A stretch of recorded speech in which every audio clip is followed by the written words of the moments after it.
I believe Arteta doesn't repeat his mistakes. This is one thing I have noticed about him, and that we showed today. Many question his ability to manage the team within games, substitution, using his bench players and stuff like that. And today, Arsenal are set up to play Man City toe to toe. Transit TV, welcome back again. It was a very, very fantastic day of football in England, the cutting razor for the season. As we all know, the Charity Shield is used every year to open the new season in England.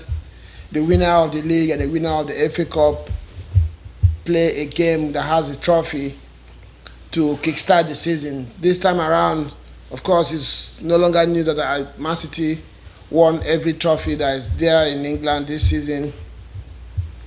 They won the FA Cup, won the league, and won the Carabao Cup.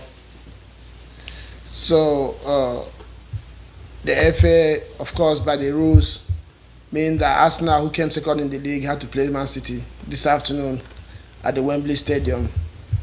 It was a very fantastic and fascinating game between two tactically sound coaches. Pep Guardiola, of course, who is the master, who many see as a mentor for Mikel Arteta.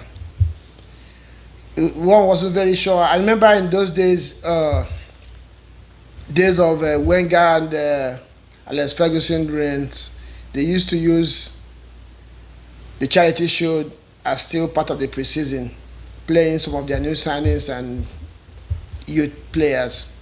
But for some years now, since the reign of Pep Guardiola, starting from Mourinho, Conte, Sarri, Pep Guardiola, Pellegrini, Klopp, Arteta now, they are taking this game more seriously, and it's now seen as a trophy, as the first trophy of the season, which showed in how these two coaches lined up their team for this game. It was a very fascinating game, and of course we know these are the two most exciting teams in EPL presently, playing good football.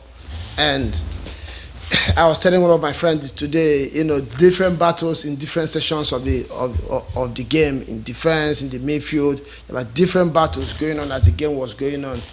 After the game, there was an interview. One of the players, I think it was Ramsdale or Ben White, the manager always told them that playing Man City is like playing so many games in one match, because there are different facets of the game. The Guardiola keeps changing the way the team is playing. This one started with Man City dominating possession and proceedings in the first 15 minutes, pegging Arsenal back in their own half for almost 15 minutes of the game, closing down to the 20th minute.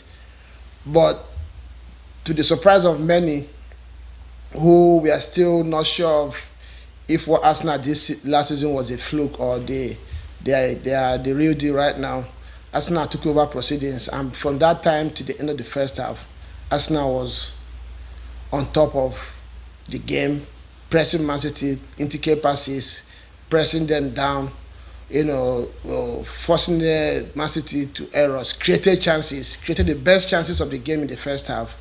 And of course, we know because of the miss of Jesus, Kai Havertz was starting in the striking position in this game, and he couldn't take the chances that were created. And the first half ended in 0-0. So having watched this game, in this one we're going to look at 5 things. There are so many things to talk about in this game, so many things to talk about, but in order not to bore you, we're going to have 5 key issues that affected the result of this game to discuss in this one. Before we go ahead, I want to ask you to don't forget to hit the like button, subscribe if you have not done so, and share our videos as we delve into this one. And looking at the game, the first thing I want to talk about is Arsenal record at the Wembley. Before this game, a lot of people thought that it was going to be the usual way. Of course, City has won, and Pep Guardiola has won Arsenal now in the last 9 consecutive games. He has won all of them. So looking at that, a lot of people felt that, of course, it's still going to be City's game to lose. But if you understand the history Arsenal has in the Wembley, you kind of take it back and not be too sure about the outcome of what this one was going to be. Because Arsenal has gone to Wembley now in the last 16 times, they have won 14 times. They have only lost twice. The last loss being 2018. So if you have this kind of impeccable history and record at the Wembley, I think it plays, into the minds of whoever that is going to be involved in this game. We have seen so many come back. 2014, we know Arsenal came from 2-0 down to win the FA Cup at Wembley. They have won Liverpool at the best of their periods at Wembley in the Charity Shield. They have won Man City. They have won Chelsea, Man United. Everything that they have come across in Wembley, Arsenal has only come up, victorious at the Wembley Stadium. So they have a very, very impeccable history at the Wembley, and they maintained that today. As that game was going on, or as yesterday, I was telling some of my mates that I know, yes, City are favourites, but I also believe that Arsenal and Wembley, they have something going on that is very difficult to break. So it's a very, very important factor for me going into this game. And at the end of the match as well, it didn't change my thinking. There is something about Wembley and about Arsenal. The players seem to love to play at Wembley. The fans seem to love it. And they come out in their number to support Arsenal anytime, regardless of what game it is that the team is playing in Wembley. And they have always come out victorious. And the second one is going to be Arteta. When the team is doing badly, of course, the first person to suffer it is going to be the manager. The manager is either fired or berated by the fans or by pundits. There's so much complaint and criticism about the manager, his approach, the way he's doing things, the way he's managing players and stuff like that. So for me, if things are going well as well, you have to also look at the manager. Mikel Arteta came into Arsenal at a time that this team was really, really at the rock bottom of where they should be. There were so many things wrong with the club, with the team, with the players, and everything, the culture. We saw so many Arsenal legends criticize the way the team was being run, the way they were playing, and how unserious and how uncommitted the players were. Arteta has come 3-4 years now. It's no longer news. We all know he has changed so many things in the team. And last season, to the surprise of many, they pushed City almost to the end of the season and lost narrowly to the league to Man City. Coming to this season, so many are still doubting if what happened last season was a fluke or is going to continue from there this season. This summer, as early as possible, Arsenal has gone out with the push of Mikel Arteta to make 3 fantastic signings. And going into this game, many we are not sure. I remember in our some episodes in the past, I was saying that I believe that Declan Rice, Thomas Partey and Odegaard are going to be the midfield anchor for Arsenal going into this season. But throughout the preseason, Arteta was messing around with this and I believe he was not trying to give away much about how he was going to set up this season. And we saw that the last friendly and against Monaco in the Emirates Cup, which Arsenal won, and this game today, he deployed Partey, Rice, and Odegaard in the midfield, and we saw a glimpse of what that combination was going to bring to the team. So I want to look at Arteta. Starting from the lineup, we saw him deploy during Timber at the left back position, and this guy did fantastically well. He put in a very, very fascinating show today. Locking, defending anything that came his way, and what interested me very much about this guy was his ability also to play forward, to push forward, to run with the ball, to dribble past players, and make himself available as an option when Arsenal was playing forward. He had a very, very, he looked like he has been in Arsenal for a very long time. Another thing I want to talk about that Arteta really impressed me about, I believe Arteta doesn't repeat his mistakes. This is one thing I have noticed about him, and that we showed today. Many question his ability to manage the team within games, substitution, using his bench players and stuff like that. And today, Arsenal set up to play Man City toe to toe. That they did very, very well.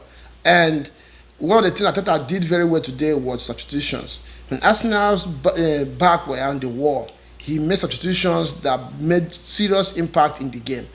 Some key members of the first or starting 11 were substituted, and still the standard did not go down, the standard did not drop. Players like Smith Rowe, Alejandro Trossard, Ikerentini came in and gave their bits, putting in some very serious performances in this game.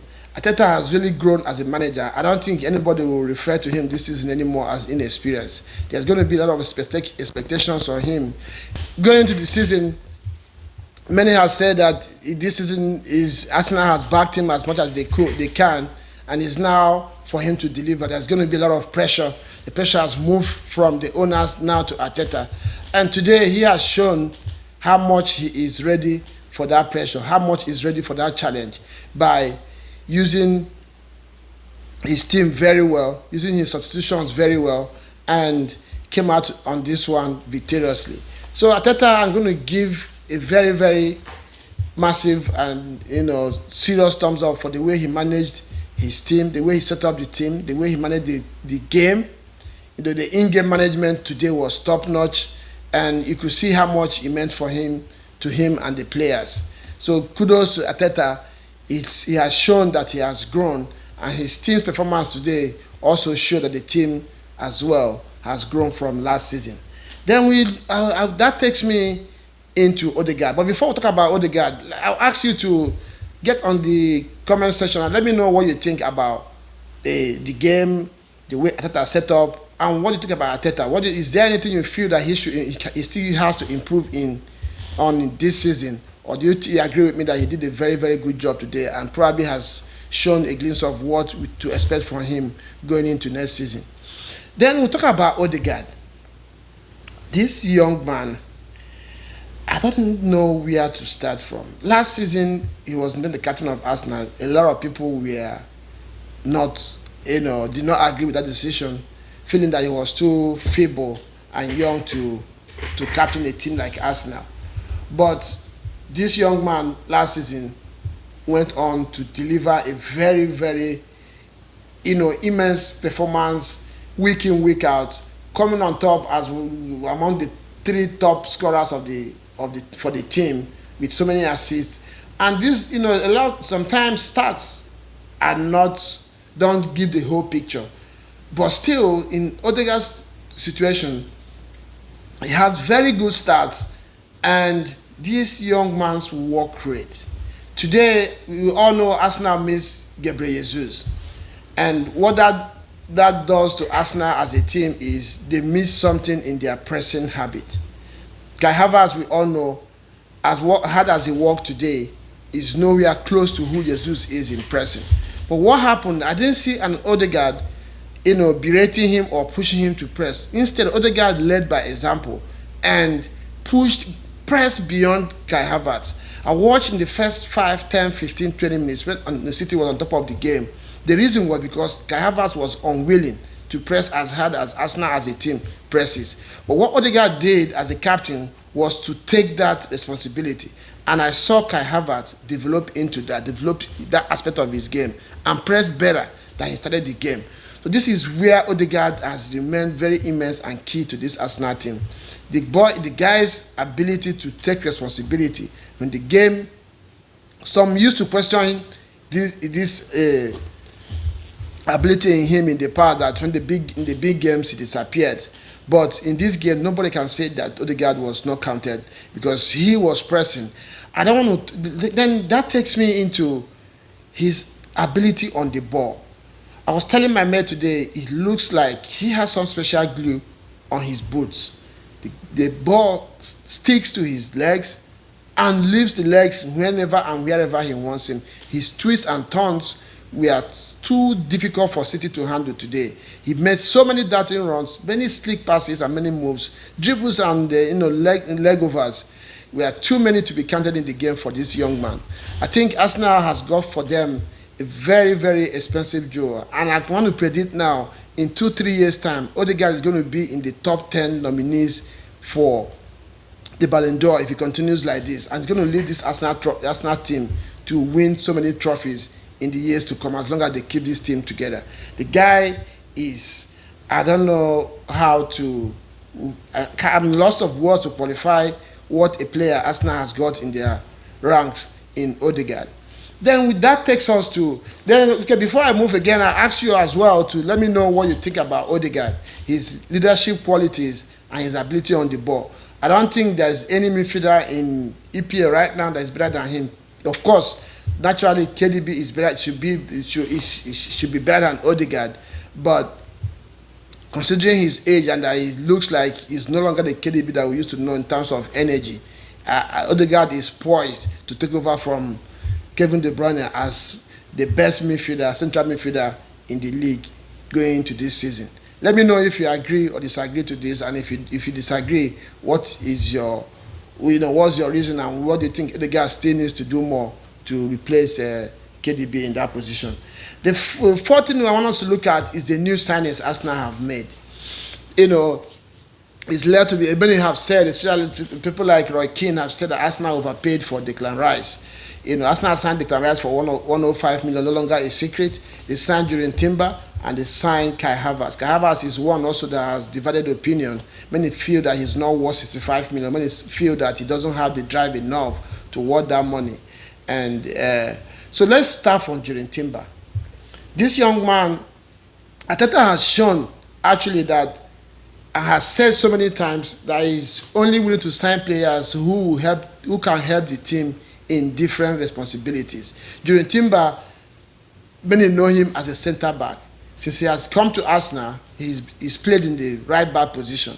But today, except in the Emirates Cup against Monaco, we saw Arteta deploy him in the left back position because of the absence of Zinchenko. In this game, a massive game as big as a Wembley game, and not just at Wembley, he also playing against City, who are treble winners in Europe last season. Arteta had the confidence in this young man to deploy him in a comfortable position, being the left back, and this he did, and did very well.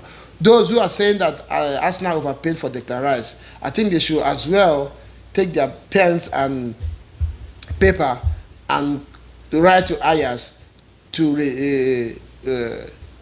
increase the money that Arsenal paid for Jurrien Timber. I believe, going by these complaints, that Arsenal underpaid for this young man. He has shown that he's going to be a very, very valuable asset for Arsenal. And I'm so happy as an Arsenal supporter that this signing was made.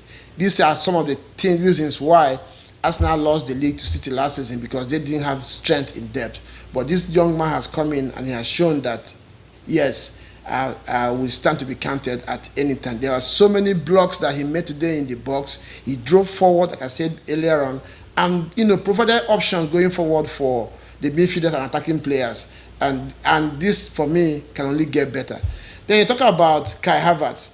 Kai Havertz is a unique player, in my own opinion. Today, he showed what Arteta have said in the past about him. Arsenal in front don't have physical presence, because I think he stands on 6'3" or something like that. So he gave Arsenal some presence physically, aerially, especially aerially, going forward against City today. Of course, we know he also is technically sound, so he's very composed on the ball. And for me, one of his best attributes is his ability to sniff danger or dangerous positions against opponents going forward. That he did today, which made him find opportunity to score goals this season. In this game, obviously we know he did not manage to take them, but that's going to be a very, very important attribute of his going into the season for Arsenal. So I don't think Kai Havertz did not put in a performance that will wow anybody, but he did well enough to show that there's a reason why he was signed. Let's not forget that these players are just 3 weeks or 4 weeks with this team, so they can only get better. They're going to settle better. They're going to understand a little better how Arsenal plays, how the Arteta wants his players to play or players to play in these positions, and they will get better. So I think Kai Havertz is going to be a good signing for Arsenal. Declan Rice showed a lot, in what he's up for. Of course, in the first 5, 10, 15, 20 minutes, especially in the periods where City had an upper hand in this game, Declan Rice was a little bit anonymous. But as the game went on, he grew in presence. He made so many blocks, broke so many plays against City, and most importantly, surged forward in a few times, like he did in the Monaco game, and showed what he has going forward. I believe the Declan Rice combination with Partey is going to be very difficult for so many teams to handle, this season, and this is going to give more freedom to the front players to remain up top the pitch and do damage to opponents. So I believe these 3 signings that Arsenal has made, out of 10 put together, I will rank these signings as an 8/10 combination for Arsenal this summer. And this shows how detailed the transfer team in Arsenal are in going into signing of players. Then the last thing I want to look at is they never say die spirit. During the game, commentator mentioned that Arsenal were a king of comebacks last season. The most popular among those comebacks was the 3-2 win over Bournemouth, which we know that the winning goal came from almost the last kick of that game. That they did today because of the new rule that the FA have put in EPL this season. We saw an 8-minute add-on. Then, of course, Thomas Partey's clash of heads with Kai Havertz meant that additional 2 minutes was added, and Arsenal got their equalizer against City, and I think it was in the 97th or 99th minute.